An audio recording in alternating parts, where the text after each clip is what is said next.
Você está ouvindo mais um programa da Palavra da Vida Paraná, um bate-papo com pastores sobre assuntos ligados à vida cristã, ministério e teologia, de forma bíblica e sem aquela formalidade toda. Começa agora mais um episódio de Pastores de Chinelo.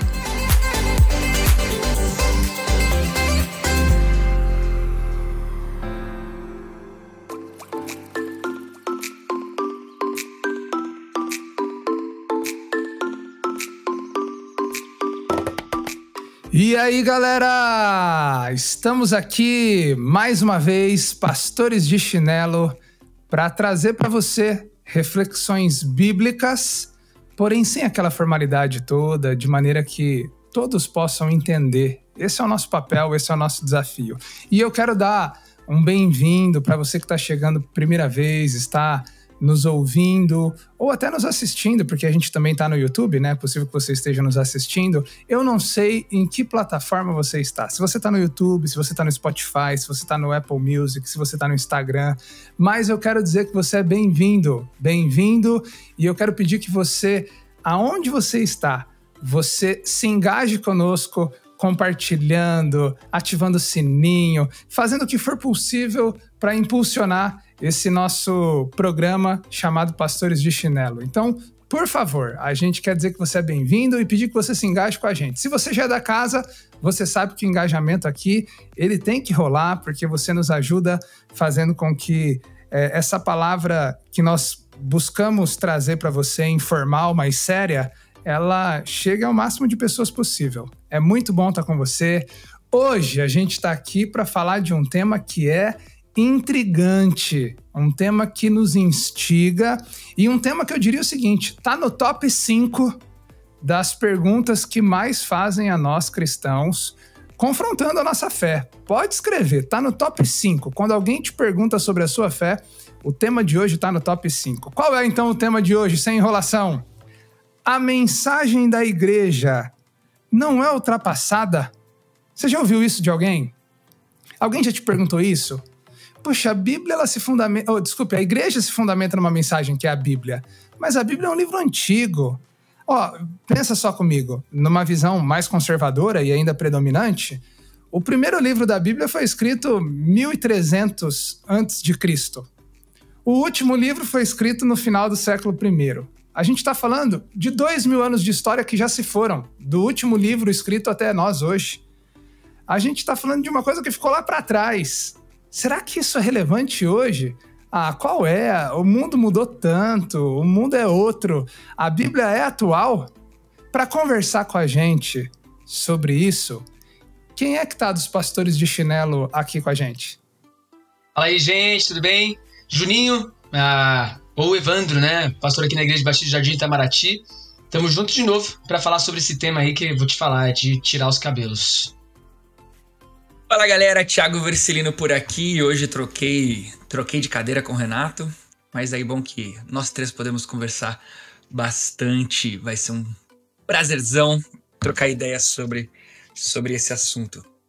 Massa, e eu, como vocês sabem por essa sublime voz, sou Renato Buzzo, de Tupã pro Mundo, famoso Pato Rouco. Tô aqui com vocês. Não, esse negócio de Pato Rouco não é famoso, não, gente. Acabei de inventar, tá bom? Imita o Donald. Eu não sei imitar, não adianta, não sei. Não sei imitar, não adianta. Vamos pro que importa, vamos pro nosso tema de hoje. A mensagem da igreja, ela não é ultrapassada? Dupla, diz aí pra mim, vocês acreditam nisso? Vocês acreditam que a mensagem da igreja ela é ultrapassada, como muitos propõem? Se sim, por quê? Se não, por quê? Eu vou começar aqui, depois o Thiago dá uma explanada melhor. Mas, cara, eu diria que não. Né? Eu digo que não. Por um aspecto. A Bíblia, ela é o único livro histórico que nos dá a nossa fonte de origem.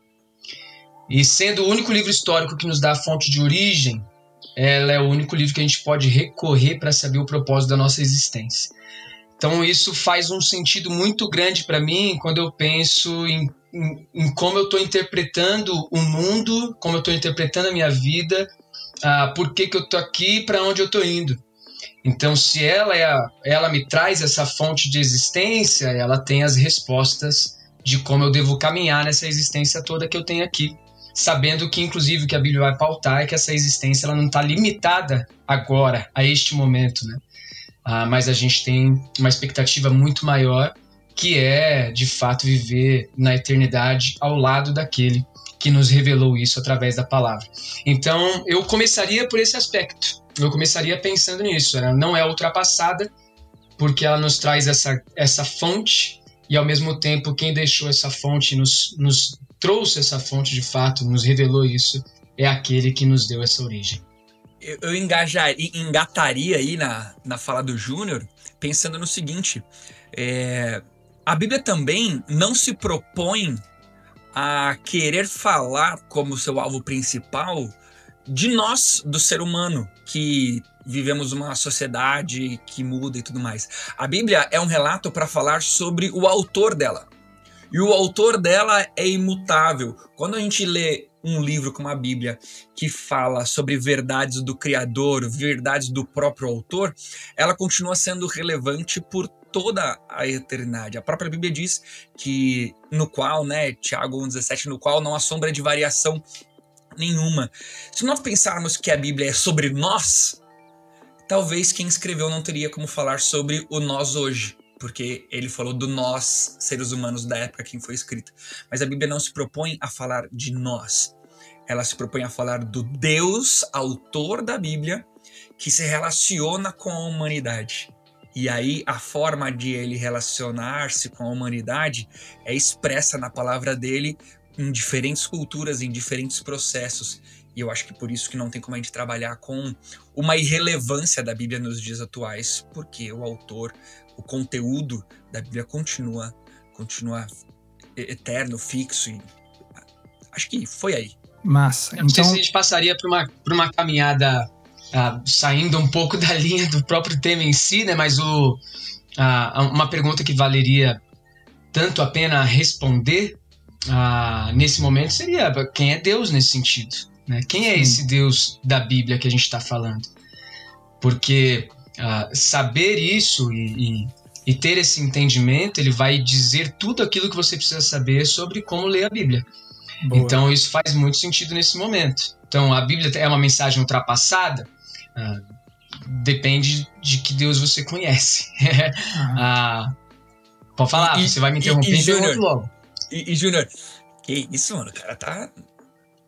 Mas, hein, eu tô lendo agora, ontem e hoje, eu tô nos primeiros capítulos ainda, mas aquele livro que acho que é bem comum entre nós três aqui, Mais Perto de Deus.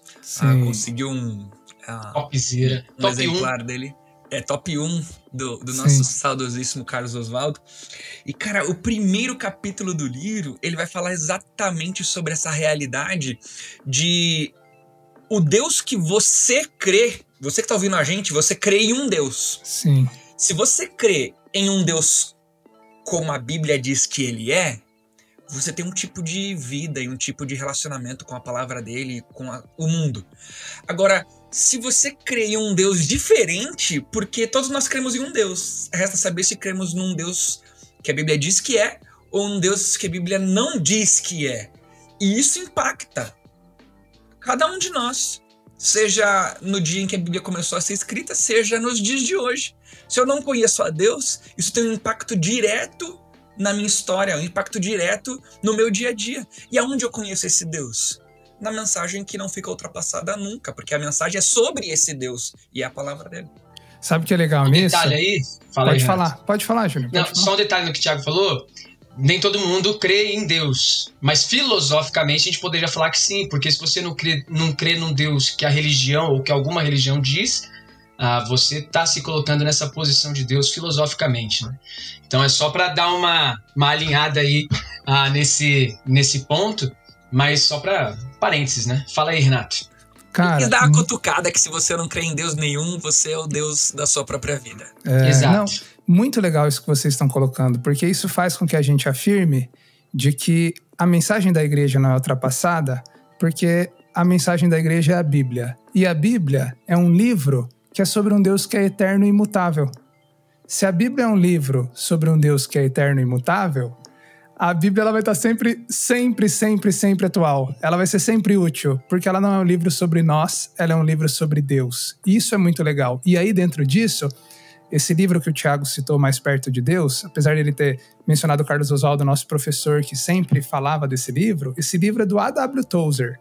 E o A.W. Tozer, ele tem uma frase que é muito significativa sobre isso que nós estamos falando, que ele diz assim: o que você conhece sobre Deus é a coisa mais importante sobre você.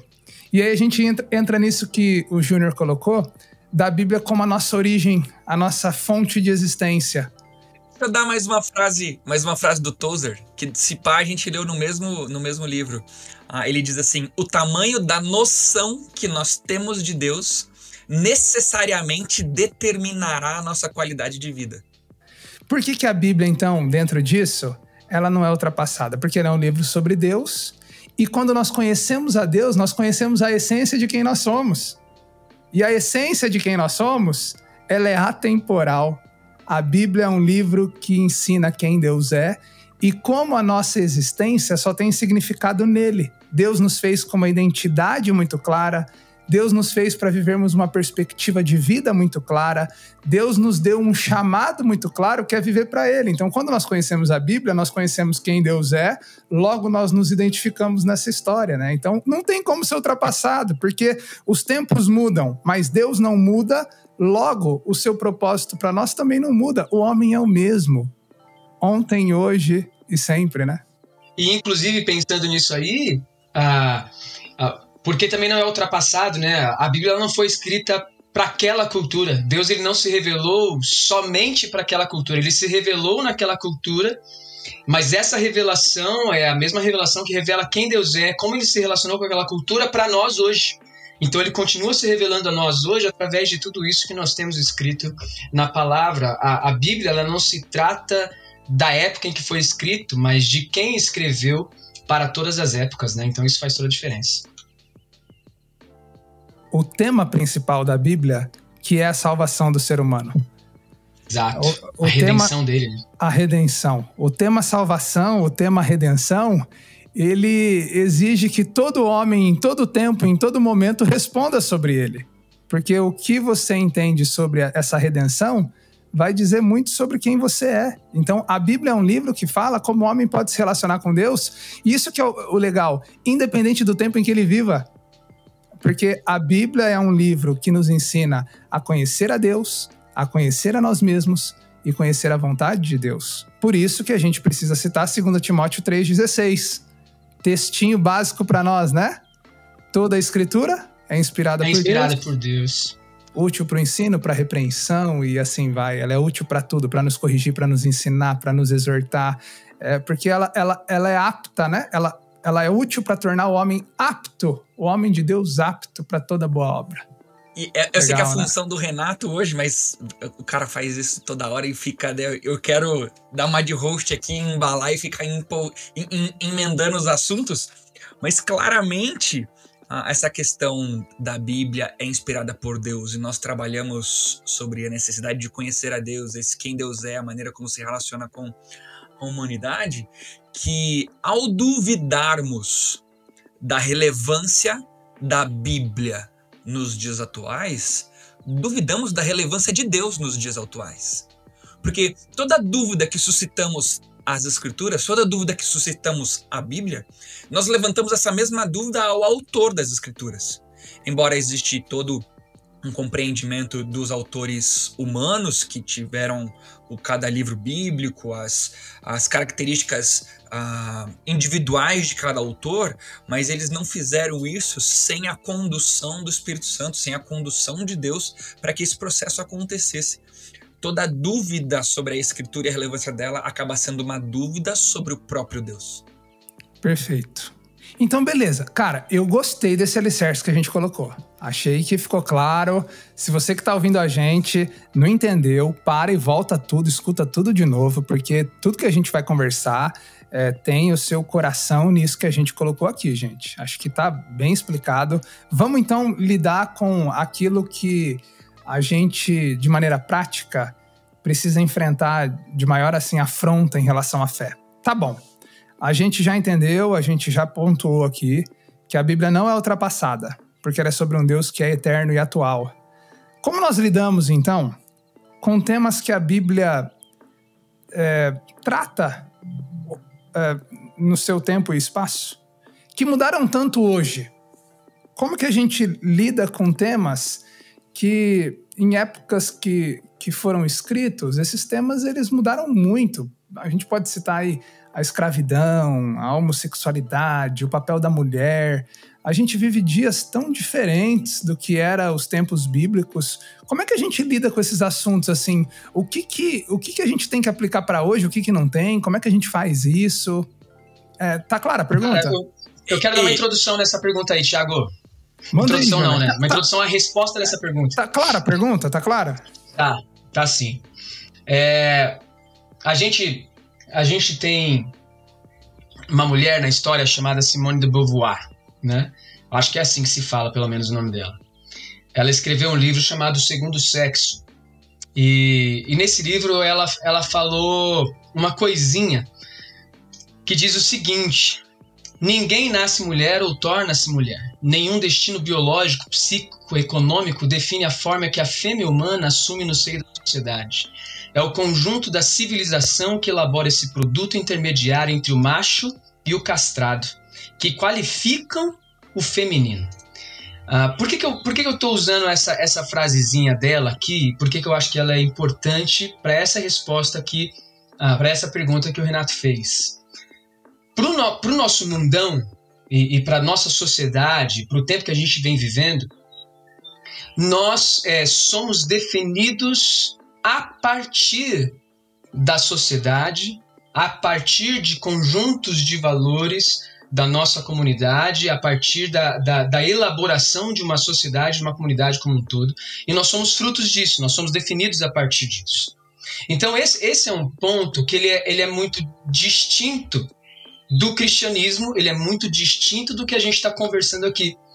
Porque nenhuma sociedade, nenhuma cultura pode definir o ser humano, né? E nem pode formá-lo. Por quê? Porque a nossa fonte, a nossa origem não é de uma cultura em si. A nossa origem, quando a gente olha para a palavra de Deus, ela é do próprio Senhor. Então, quando a Bíblia fala, nós fomos feitos à sua imagem, está falando que nós fomos criados à semelhança de Deus e não à semelhança de algo já criado. Então, a gente foi criado à semelhança daquele que é eterno, está acima da cultura. Então, esse ponto, para mim, ele é fundamental nessa pergunta que o Renato está fazendo, porque a resposta que a Bíblia traz para as questões do homem estão ligados todos à sua origem, e essa origem é Deus.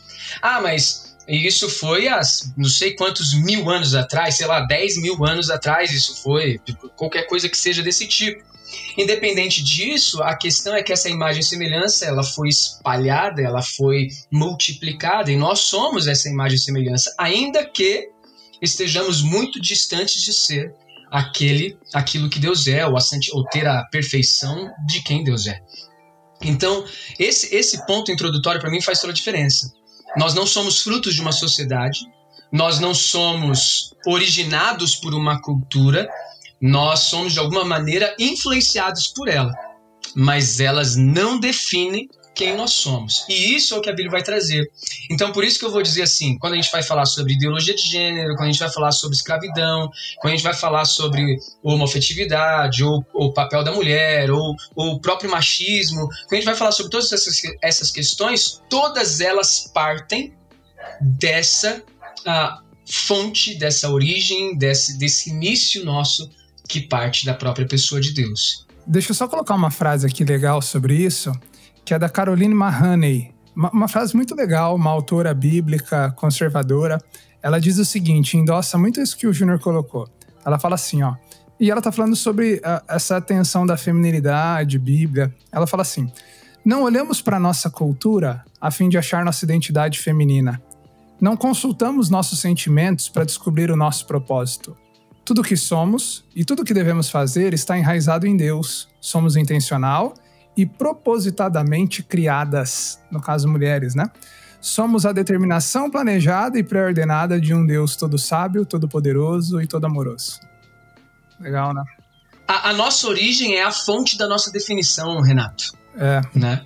E a nossa definição se encontra na nossa origem. A frase da Simone de Beauvoir mostra de onde ela está partindo, né?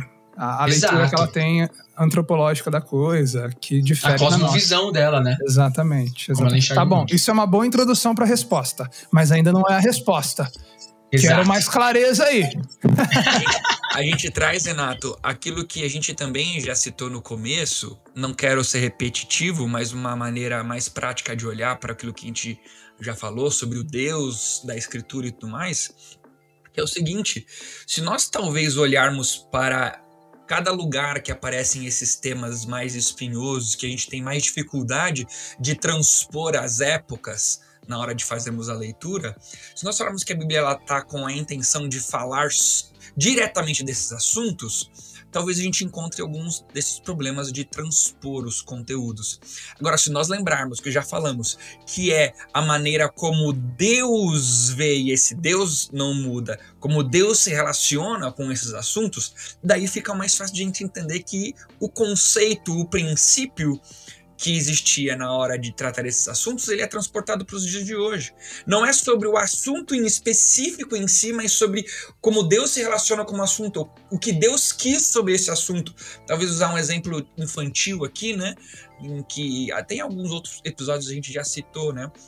Quando vamos ler a Bíblia e olharmos para as histórias do Antigo Testamento e valorizamos muitas vezes os personagens dessas histórias, ao invés de valorizar o Deus que conduziu cada um desses personagens.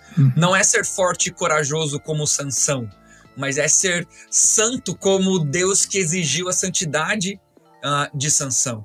Não é ser muito inteligente como Salomão, mas é almejar a inteligência que o Deus de Salomão poderia dar para ele, né? O Juninho tá dando uma risada aqui porque eu acho que na igreja canta essa música lá no Ministério Infantil. Esses dias, essa música infantil, tá ligado? Eu falei, que é isso, cara? Isso aí, não. Aí basta aqui, né? Como Sansão, amigo de Deus como Abraão, muito inteligente como Salomão. Mas isso é legal porque se fosse sobre essas coisas, talvez vai ter, tipo assim, como é que eu vou ser forte como Sansão? Não existe ser forte igual Sansão. A Bíblia está ensinando eu a malhar cada vez mais para ser forte como Sansão? Não, o que Deus estava sendo revelado. Mesma coisa, o que está sendo revelado sobre Deus nesses assuntos. Talvez... Fala, Júnior, que daí eu ia trazer um exemplo. Eu acho que esse ponto é legal, porque a gente tá olhando para a Bíblia e a gente está pensando assim... Qual é a maneira de interpretar a palavra de Deus, né? Ou interpretar a Bíblia? A gente tem várias linhas teológicas de interpretação e a gente vai olhar a interpretação da Bíblia, a hermenêutica da Bíblia a partir das minorias, a hermenêutica da Bíblia conservadora e por aí vai. Mas o ponto é que a Bíblia ela não está se referindo ou... Deixa eu formular melhor essa frase, né? A Bíblia ela não tem como centro a pessoa do homem. A Bíblia ela tem como centro a pessoa de Deus, né? Como essa reconciliação entre homem e Deus acontece e como Deus quer que as coisas aconteçam em nossas vidas a partir daquilo que Ele revela. Então, o ponto central da palavra é Deus. E eu acho que isso faz muito sentido. Acho não, né? Isso faz muito sentido. Até porque, Júnior, desculpa, a gente interpreta a Bíblia segundo a perspectiva que o autor tinha de intenção na hora de escrever. Exato. E não de acordo com o que o leitor... A Bíblia não tem que ser interpretada através do que eu estou lendo e aonde eu estou hoje. Ela tem que ser interpretada através de qual era a intenção do autor quando escreveu. Não, a parte desse ponto, né, por exemplo, a gente vai falar sobre, se a gente for falar sobre escravidão, a palavrinha doulos, né, o que ela significa na cultura, na época, né, se a gente for ler obedeça ao seu Senhor hoje, olhando pro termo escravidão da maneira como a gente a interpreta hoje, isso vai trazer um problema muito sério pra gente do que seria, ou do que é o relação senhor-escravo na época e, por exemplo, na carta de Filemão ali, mas eu acho que a gente vai tratar um pouquinho mais pra frente nisso. O que eu acho legal da gente interpretar a Bíblia... Já ia emendar, né? O que eu acho legal da gente, nessa interpretação bíblica, como olhar para a palavra e ter a Deus como centro nisso tudo, é que mostra para nós o seguinte: nós não somos seres autônomos. Nós somos seres dependentes. A nossa existência ela é dependente. Ela é dependente de Deus. Mas eu não creio em Deus. A sua existência ela é dependente de um conjunto de fatores que devem estar finamente alinhados, porque senão a gente deixa de existir em milésimos, né? Então, assim, nós cremos que o Deus da Bíblia é quem nos sustenta e que faz a gente permanecer vivo agora. Então, assim, nós não somos seres autônomos, nós somos seres dependentes. E não só fisicamente, nós somos seres dependentes no que tange a tudo. Emoções, intelecto, físico e por aí vai. Volitivamente. Então, tudo isso envolve a nossa dependência de Deus. Quando a gente para pensar nisso, uma coisa que a gente precisa analisar, por exemplo, nas perguntas que nós temos hoje, é a maneira como eu me enxergo. Eu falei um pouquinho da ideologia de gênero um pouquinho atrás, mas eu volto a citar. Como eu me enxergo faz muita diferença do como eu fui criado para ser, do porquê eu fui criado da maneira que eu fui criado e quem está dirigindo a minha história nesse sentido, ou de quem eu dependo para viver aquilo que eu fui criado para ser. Então eu não sou um ser autônomo que decido viver da maneira que bem entendo. Eu sou um ser dependente que sigo as instruções daquele que me dá a capacidade de viver aquilo que ele projetou para ser. Nesse sentido, a gente olha para Gênesis, Elder Cardin fala muito isso, né? A Gênesis apresenta a criação das coisas em como elas devem ser, né? Não simplesmente o surgimento delas, mas como elas devem ser. Não é um relato histórico só. Sim. Exatamente. Então, isso faz muita diferença, faz muito sentido para a gente começar a pensar sobre os vários aspectos da nossa vida. Qual é o meu papel social hoje? Né? Não é o que eu bem entendo ou o que eu bem decido. Tem tudo a ver com aquilo que me está revelado na Bíblia e como isso aponta, de alguma maneira, para a glória de Deus. Né? Como a minha vida ou minha escolha familiar, social, afeta a glória de Deus nesse sentido. Então, tudo isso faz muita diferença na minha interpretação em vários aspectos da vida aí. Agora, como traduzir isso de uma maneira mais prática, né? Ok, perspectiva do autor, Deus, um ser dependente e tudo mais. Agora, ainda assim, existem coisas que parecem na nossa sociedade não fazerem muito sentido. E como lidar com essas coisas, quando a gente lê as escrituras, é tentar entender quais são os princípios que estavam por trás daqueles relatos, aonde nós temos perspectivas teológicas, aonde existe um ensinamento, um fundamento, e aonde isso foi aplicado a uma cultura específica daquele momento. Apesar de a aplicação de alguns textos bíblicos ter uma aplicação em uma cultura específica, não necessariamente significa que o princípio por trás dessa aplicação mudou para os dias de hoje. Ele talvez tenha uma aplicação também específica aos tempos de hoje, de um mesmo princípio. Vou dar o exemplo da escravidão. Existe um princípio por trás dos textos que aparecem falando de escravidão no Novo Testamento, que o princípio da obediência, do respeito, de uma autoridade, né? A obediência às autoridades, a reverência às autoridades. Inclusive, é bem comum que os textos venham normalmente juntos, né? Fala-se de autoridade, logo mais fala-se sobre servo, sobre escravidão e tudo mais. A gente tem um exemplo de 1 Pedro nisso. Agora, por exemplo, existe um princípio. Agora, vamos entender o que pode significar escravidão naquela época. Escravidão naquela época, diria que, na maioria dos casos, não tem quase nada a ver com o conceito de escravidão que nós temos hoje. Uma escravidão... Existia o escravo de guerra? Óbvio que existia. Existia. Agora, pensa comigo. Imagine o autor bíblico escrevendo para escravos. Como é que esse escravo ia ter acesso a essa literatura? Será que o Senhor ele ia pegar e falar assim: pessoal, de terça à noite é o culto dos escravos, eu vou lá e leio a Bíblia para os escravos na minha família? Não. É porque talvez o conceito de escravidão seja diferente. E existia um princípio de obediência, de respeito, de autoridade para ser seguido que era orientado nas Escrituras. Mas em muito é chamado de escravo na Bíblia aquele que era responsável pelo ensino das crianças na casa. O responsável pelo ensino das crianças, esse era o servo que ensinava em casa. não tinha nada a ver com um escravo amarrado no tronco, um escravo com bola de metal no pé.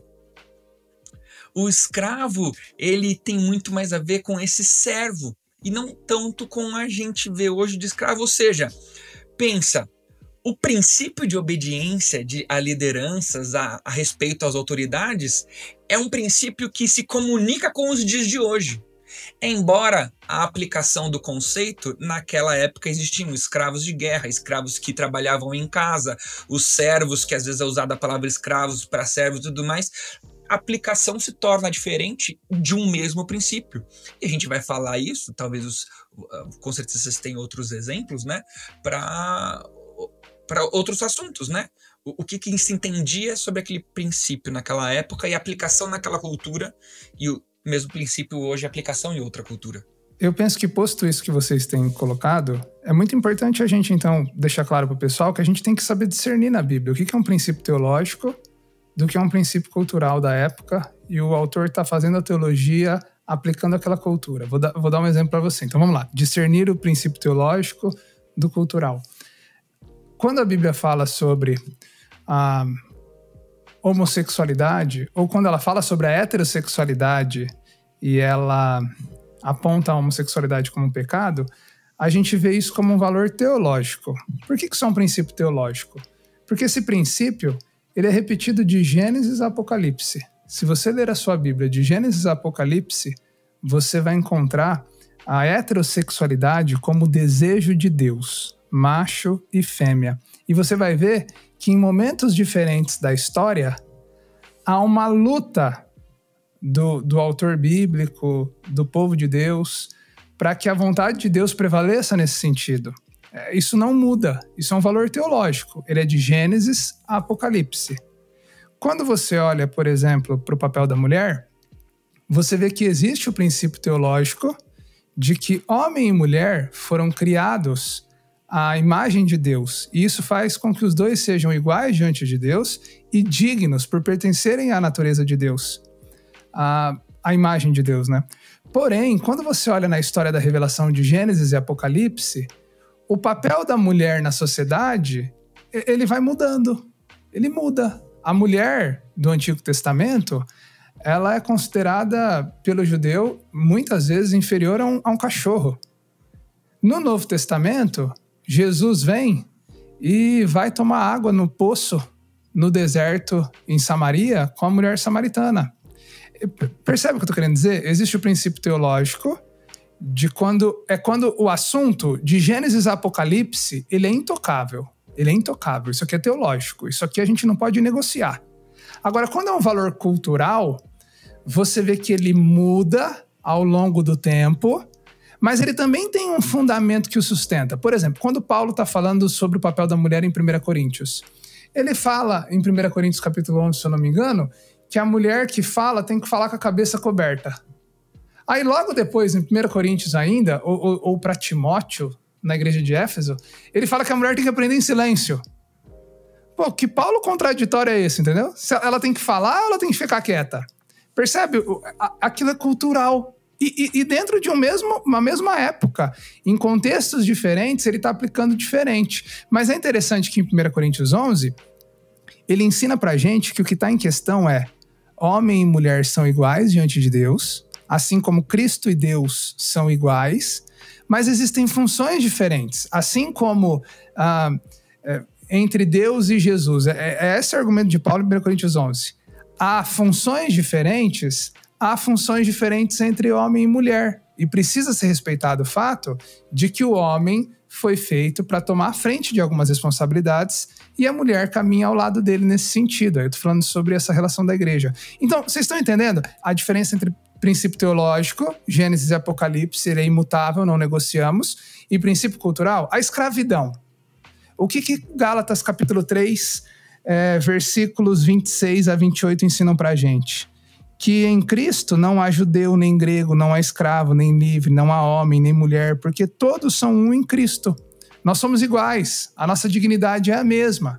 Não é uma abolição da escravatura esse texto, né? Exatamente. Pelo contrário, a Bíblia, se você estudar a história dos direitos humanos, a grande base dos direitos humanos na história é a Bíblia. É a palavra de Deus, né? Então, acho que é discernir o que é teológico do que é cultural. E saber fazer esse exercício. Aquilo que é teológico é inegociável. Aquilo que é cultural, existe um valor, um princípio por detrás que também é negociável. Mas há uma aplicação ali na cultura diferente. Como é que a gente faz isso? A gente precisa fazer esse exercício. Senão a gente vai ser considerado como contraditórios, né? Na homossexualidade você fala isso, mas no papel da mulher você fala aquilo. Por quê? Porque existem princípios culturais e princípios teológicos. Eu gosto de um outro exemplo, Renato, que a gente pode pegar ali, por exemplo, as famosas mensagens sobre igreja, e a gente usa Atos capítulo 2 como sendo o exemplo de igreja que deve ser vivido. Só que a gente tem que lembrar que existe um princípio muito legal sobre igreja em Atos capítulo 2. Comunhão, partir do pão, o caminhar uns com os outros e tudo mais.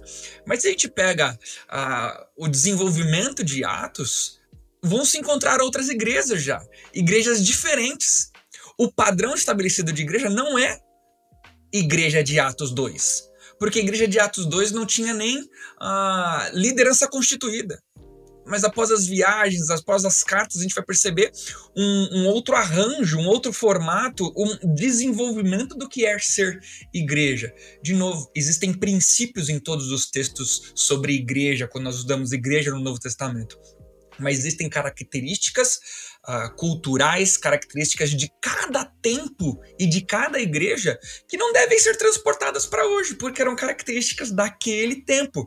Só mais esse reforço do que a gente está falando aqui, que é a mesma coisa com os outros assuntos. A Bíblia não é ultrapassada. Ela só precisa ser corretamente interpretada, e não só corretamente interpretada, que é o grande desafio, mas também corretamente aplicada. Corretamente interpretada e corretamente aplicada, não tem como a Bíblia conter uma mensagem ultrapassada. O ponto a ser considerado também, olhando para tudo isso, é a gente olhar, por exemplo, para Antigo Testamento, Novo Testamento, a criação, queda, redenção, né? Então a gente vê homem e mulher sendo criado à imagem de Deus, perfeitos, santos, e vem o momento da queda em que eles transgridem a vontade de Deus, eles decidem seguir o próprio curso do coração, e então toda a humanidade sofre com essa queda no sentido de de vivenciar o distanciamento de um relacionamento com o Criador. Vida disfuncional, né? É o quê? Uma vida disfuncional. Uma vida disfuncional. Então, essa vida distante do Criador faz com que cada vez mais nós nos tornemos distantes ou diferentes daquilo que nós fomos projetados para ser. Então, quando a gente olha para a redenção, que é o tópico principal aí no Novo Testamento, na pessoa de Jesus, a gente vê a redenção de todas as coisas. Então, a gente vê a redenção do homem. E aí, por exemplo, o que é ser um homem de verdade, né?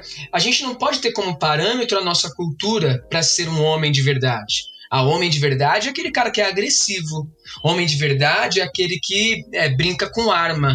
Homem de verdade é aquele que é mais brutão no jeito de falar, quadradão, né? Não. O padrão redentivo de homem se encontra em Jesus. E aí a gente poderia olhar o que é um homem de fato, que Deus quer que nós sejamos projetados para ser. São aqueles que servem como Jesus serviu. São aqueles que, de alguma maneira, apresentam a glória de Deus para aqueles que estão ao seu lado. Então a gente olha, é o servo humilde, né? Não é aquele orgulhoso, não é aquele prepotente, não é o fortão, mas é aquele que se entrega. Então a gente olha, peraí, o homem ele é redimido quando ele olha para a pessoa de Jesus, e a mesma coisa a mulher, né? Ela é redimida quando ela olha para Cristo, porque não tem como a gente encontrar quem somos, e isso até é uma das apostas que tem no feminismo, se a gente for falar para dizer assim, que uma das apostas é a destruição do patriarcado, por exemplo, que aí a mulher vai poder se encontrar em quem ela é. Só que a mulher não se encontra em quem ela é quando o homem deixa de existir, ou quando o patriarcado é destruído. A mulher se encontra quando ela vê quem ela é na pessoa de Jesus. Ou seja, ela tem de novo a oportunidade de ter a imagem de Deus sendo refletida na vida dela. Então isso faz muito sentido. Eu sou definido a partir da obra de Jesus Cristo naquela cruz, né? Eu sou redimido a partir disso. E aí a gente olha para Filemão, acho que Filemão é um bom exemplo disso, quando a gente olha para a escravidão, por exemplo. Filemão ali, a gente tem Onésimo fugindo, né, do seu senhor Filemão. Paulo tem um encontro com esse Onésimo, evangeliza Onésimo aceita Jesus, tem um encontro com Cristo ali, é salvo, redimido pelo Senhor, e Paulo fala o seguinte: volta lá agora. E ele escreve uma carta e manda para Filemão e fala: olha, recebe-o como irmão, né? E a ideia aí não existe mais relacionamento senhor-escravo, existe relacionamento irmão, existe relacionamento entre filho de Deus e filho de Deus, existe relacionamento entre redimido e redimido. Então isso faz muito sentido. Ele não está falando assim, vamos acabar com a escravidão, mas ele está falando aqui, olha assim, a partir desse momento não existe mais essa diferenciação entre vocês, porque agora vocês são um em Cristo. E aí faz muito sentido o texto de Gálatas 3 que Renato compartilhou, que em Jesus somos um só, né? Isso é muito legal, muito, faz toda a diferença. E aqui só um parênteses também, não faz sentido a gente querer lutar por tanta coisa nesse mundão se a gente não lutar para que as pessoas conheçam aquele que vai redimir indivíduos, né? Porque a sociedade ela vai continuar caindo cada vez mais. Uma coisa que veio no meu coração enquanto eu estava ouvindo a gente falar é que talvez uma coisa que seja difícil para nós entendermos, eu queria só fazer uma fala aqui de como é que eu vou falar não é de compaixão, como é que é, não é simpatia, como é que é aquela palavra? Quando eu me identifico com o outro. Empática. Empatia, isso. Uma palavra empática aqui com quem tá ouvindo a gente. É que talvez para mim, Júnior e Renato, pelo menos desde que somos amigos, né, que nos conhecemos no seminário, seja muito difícil trabalhar com a ideia, o que passa pela mente de alguém que questiona a relevância das escrituras nos dias de hoje. Isso nunca passou na minha cabeça. Desde que eu me dou por gente, eu olho para a Bíblia, abraço a Bíblia e acredito em tudo que ela fala e nunca questionei. Eu não sei, talvez você que está ouvindo a gente, como que essa fala ela tá encontrando morada no seu coração. Como que os princípios que talvez você esteja questionando de relevância da Bíblia nos dias de hoje possa estar encontrando com aquilo que a gente está falando hoje. E eu queria dizer para você que a fala nossa aqui, aí me corrijam se eu estiver falando por vocês de uma maneira errada, ela vai muito de encontro a alguém, de pessoas, muito encontro. Ela parte de um pressuposto de pessoas que tiveram poucas dificuldades em aceitar a Bíblia como sendo relevante em todos os momentos, em todos os processos. Então, a gente te entende no sentido de que vem com a gente, venha desfrutar dessa certeza, dessa paz, desse momento gostoso que é para nós defendermos a relevância que as escrituras têm na nossa vida, na nossa história, imutavelmente em todos os momentos e em todos os tempos. Enfim, eu queria dar essa palavra de... Fez sentido? Essa palavra de como é que quem de fato questiona, que não é o nosso caso, possa estar recebendo essa mensagem. Claro, e olha, já caminhando para isso, como vocês dois terminaram a fala de vocês, eu queria que a gente, assim, só para cravar isso no coração de quem está ouvindo a gente, quais seriam, assim, implicações práticas ou considerações que quem ouviu tudo isso até aqui precisa considerar, precisa ter em mente, precisa aplicar para a sua vida? Qual seria a relevância prática que vocês colocariam, assim, para quem está ouvindo a gente, para hoje pensar, de repente, sobre a sua vida, sobre a vida do outro? O que essa mensagem, que não é ultrapassada e é atual, ela precisa fazer com a gente hoje? Como a gente lida com tudo isso? Eu pensaria da seguinte maneira. o que está definindo, acho que é uma reflexão, né? Que cada um de nós temos que fazer. O que está definindo minhas lutas? O que está definindo minhas escolhas? Né? E eu partindo dessa leitura do mundo, da nossa existência, eu diria que o nosso propósito de existência, ele define minhas escolhas. E eu diria que a glória de Deus, ela define as nossas lutas. Então eu vou lutar por aquilo que, de alguma maneira, vai glorificar a Deus. E eu vou tomar decisões que, de alguma maneira, me remetem ao propósito da minha existência ou à origem que tenho na pessoa de Deus. Então, a gente fala, né? Poxa, são vários questionamentos que nós temos na nossa sociedade hoje, são vários questionamentos que nós temos no nosso coração hoje. Questionamentos pessoais, de quem eu sou, se eu me encaixo com quem eu sou, com quem eu nasci ser, com o papel que eu exerço dentro do lar e o papel que eu devo exercer na sociedade, sobre as grandes divergências que existem no tratamento de pessoas na nossa sociedade. Acho que todas essas questões, elas são muito fortes em nosso coração hoje e cada vez mais sendo pautadas, né?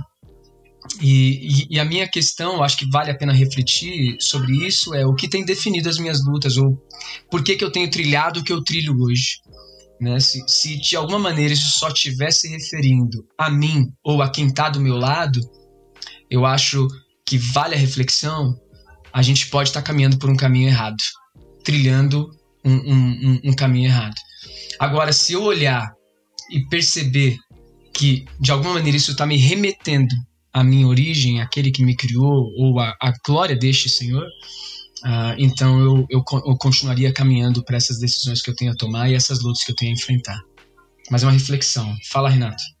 Muito legal. Não, cara, eu penso como você diria na sua linha de raciocínio, de que se estamos convencidos de que a Bíblia não é ultrapassada, logo ela é mais atual do que nunca, porque ela é sobre Deus e diz respeito a nós, a Bíblia é uma mensagem atual para você. E o nosso desafio e convite a você que está nos ouvindo, assim como tem sido o nosso desafio, é fazer da palavra de Deus o nosso fundamento de fé. É fazer desse Deus gracioso, amoroso e cheio de graça que se revela na sua palavra, a nossa fonte de vida. É por isso que se você hoje já conhece esse evangelho, se você conhece Jesus, o nosso desafio a você é que você mergulhe cada vez mais no conhecimento da palavra de Deus, de maneira que Deus use você para convencer outros da necessidade de pensar a sua vida a partir do Criador, que você conduza a sua vida para mais perto desse Criador, enquanto você conhece a palavra, enquanto você conhece a verdade, que isso te conduza à piedade. E para você que de repente está nos ouvindo e tudo isso é meio que uma loucura, o nosso convite para você é que você se renda à palavra de Deus como sua autoridade de fé, como aquela que norteia todos os seus caminhos, como aquela que é uma fonte histórica, autêntica, que tem prevalecido no tempo e no espaço, nos apresentando Deus. Que você conheça, por meio dessa palavra, esse Jesus que é Salvador, que é Redentor e que age no tempo, no espaço, em todas as culturas, mostrando como nós podemos nos relacionar com Deus. Eu só quero acrescentar, Renato, o seguinte: às vezes na nossa fala aqui ficou transparecendo somente que levar a Bíblia em consideração, se agarrar às Escrituras e se dedicar a ela, é somente uma questão de fé. E ela é relevante até os dias de hoje, somente porque nós cremos que ela é relevante. Mas isso te dá um desafio, né? Dá uma pesquisada, dá um Google. A quantidade de manuscritos que existem de filósofos, os grandes filósofos que a gente acredita aí, Aristóteles, Platão e tudo mais, e compara com a quantidade de manuscritos que existem da Bíblia. E veja como muitas vezes nós damos valor a algo que historicamente é tão menos comprovado do que as próprias escrituras. A quantidade de manuscritos bíblicos é infinitamente superior e infinitamente mais espalhadas pelo pela face do planeta Terra. Isso nos ajuda a entender que não tem como tanta gente na história ter sido feita de bobo sobre a veracidade e a relevância das escrituras. Pensando nisso, não só por uma questão histórica e não só por uma questão de fé, eu relembro só um texto que nós citamos e acrescento um outro, que é: toda a escritura ela é inspirada por Deus.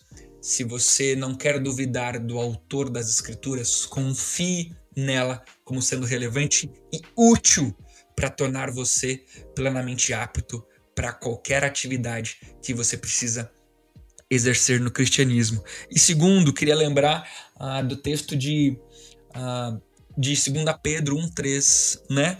Que diz que em Cristo, no conhecimento de Cristo, nós alcançamos tudo o que nós precisamos para a vida e para a piedade. No conhecimento de Cristo a gente alcança tudo. Cara, menina que está ouvindo a gente agora, se está faltando algo na sua história, na sua existência, alguma crise, dificuldade que você esteja lidando, saiba que no conhecimento de Cristo você tem tudo o que você precisa para a vida e para a piedade. Como que a gente conhece a Cristo? Através do lugar onde ele foi revelado, que é a palavra de Deus, e lugar onde ele como Deus também se revelou. Certamente, por fé e por história, a Bíblia é a solução para tudo aquilo que nós precisamos. Não porque a Bíblia é sobre nós, mas a Bíblia é sobre aquele que promove a solução para todas as questões da humanidade. E aqui, pensando um pouquinho, em especial para os crentes, né? Para aqueles que já são da igreja mesmo, Tito 2,10 tem uma parte muito interessante, finalzinho do Tito 2,10, que diz assim: para que assim vocês tornem atraente em tudo o ensino de Deus, o nosso Salvador. Ele vem numa lista aí de deveres ou de compromisso que o cristão deve ter nas suas esferas de relacionamento. E essa parte do texto é muito legal, porque ela fala assim: poxa, torne atraente a doutrina de Deus. E é muito legal, a nossa conduta ela vai apresentar de alguma maneira a beleza que existe no Evangelho, a beleza que existe na doutrina, né? A gente está muito acostumado a falar: eu estou cansado de doutrina, eu estou cansado de teologia e tal, mas a nossa conduta ela mostra a beleza disso tudo quando nós ouvimos aquilo que Deus está dizendo através das Escrituras, né? E a gente precisa lembrar esse conceito de revelação que o Tiago acabou de falar, é o conceito de Deus se tornar conhecido para a sua criação e como ele se relaciona com essa criação. Então, como ele se relaciona comigo e contigo através da história, como se revelou e se relacionou com aqueles no passado, conosco agora e com aqueles que virão no futuro. Então, acho que isso faz muito sentido. E aí o versículo 11 de Tito 2 vai dizer: porquanto a graça de Deus se manifestou Salvador a todos os homens. E a ideia da graça aí é justamente esse fazer com que nós consigamos fazer tudo aquilo que nós não conseguiríamos naturalmente. Deus ele nos proporciona essa capacitação por meio dele, pela ação dele em nossas vidas.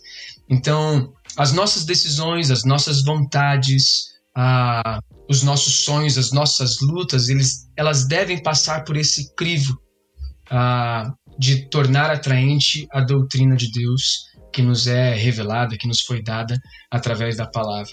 E aí, um último ponto nisso tudo, a nossa fé, ou a palavrinha fé, ela tem no mínimo 3 pontinhos a serem tratados aí. A fé que se refere à salvação, você crê em Cristo para ser salvo. A fé no conjunto de doutrinas, ou seja, aquilo que você crê com tudo aquilo que foi revelado. E a fé nas virtudes, ou seja, aquilo que você adquire com base nesse relacionamento com o Salvador. As virtudes que são demonstradas a partir desse relacionamento. Então a fé ela estaria nesses 3 pontinhos aí, e faz muito sentido na nossa vida quando a gente começa a viver a fé nessa complexidade e nessa totalidade. E aí a gente consegue de alguma maneira mostrar a beleza da doutrina do Evangelho pela graça de Deus, porque nós não seríamos capazes disso. Então, várias coisas a serem tratadas aí, mas um encorajamento para você: segue firme aquilo que Deus está direcionando na palavra dele para a gente. Muito bom, muito bom. Como não compartilhar, como não passar para frente um episódio de Pastores de Chinelo como esse? eu reafirmo para você, ajuda a gente a impulsionar essa nossa programação, esse nosso programa chamado Pastores de Chinelo, para que ele abençoe muitas vidas e aproxime pessoas de Jesus. Como é que a gente pode dizer que a Bíblia é ultrapassada se ela fala sobre um Deus que é eterno, de ontem, de hoje, de amanhã e de sempre? O nosso desejo, a nossa oração é que esse episódio fale com você e te leve à transformação, à imagem de Jesus. Estamos chegando ao final, então, desse tempo. Um grande abraço para todos. Tiago, Júnior, vocês são lindos demais. Foi muito bom esse tempo com vocês. E se Deus quiser, a gente vai estar logo em breve para mais um episódio de Pastores de Chinelo. Fomos!